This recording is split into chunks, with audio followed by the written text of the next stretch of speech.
I want to share something with you today that really shifted my perspective on church leadership. We often hear that church law is cold or rigid, but what if the person in charge of the rules was someone who spent his life building bridges between different cultures and traditions? Today, we're looking at a shepherd from the Australian coast who's becoming one of the most important voices in the Vatican, Archbishop Anthony Randazzo.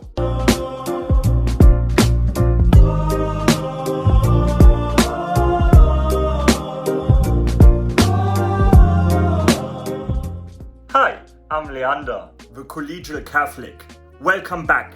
If you've been following our journey through the first few videos, from our deep dive into Archbishop Hicks to our look at the future of the 2026 consistory, you know that this channel is all about exploring our faith with courage and without fear. We're here to look at the church through a collegial lens, focusing on how we walk together. If you're new here, hit that subscribe button and join our community of fear-free Catholics. We're building something special here. Today, let's talk about why Archbishop Randazzo is someone we should all be watching. One of the most unique things about Archbishop Randazzo, and something I find incredibly inspiring, is his work with the Pastoral Ordinariate of Our Lady of the Southern Cross. For those of you who might not know, this is the community for former Anglicans who have entered into full communion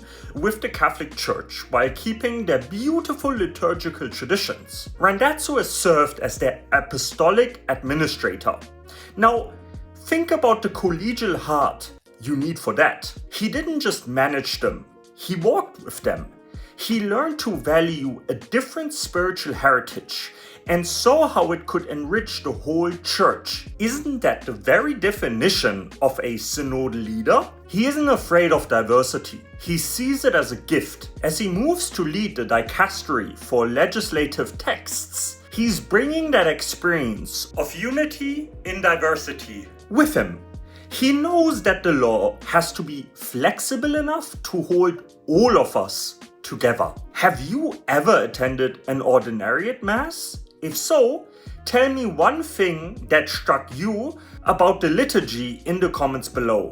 I'd love to hear your experience. Now, Randazzo is a brilliant lawyer, but he's what I like to call a pastoral canonist. He served as an auxiliary bishop in Sydney and then led Broken Bay.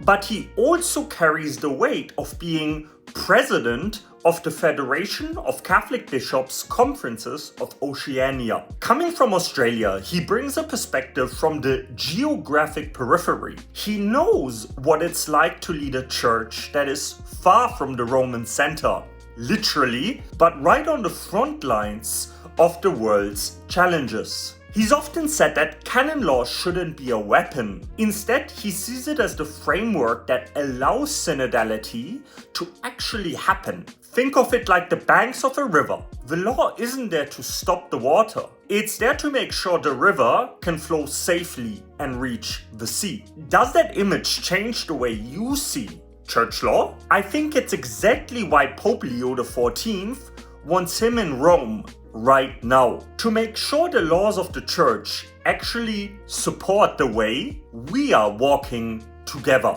So, why is he on my list for the 2026 consistory, if there happens to be one this year? Even though he succeeds Archbishop Filippo Iannone, who I already did a video about, if you would like to check that out on my channel. Another brilliant leader. The role of Prefect for legislative texts is historically a red hat role. But more than the rank, it's about the perspective.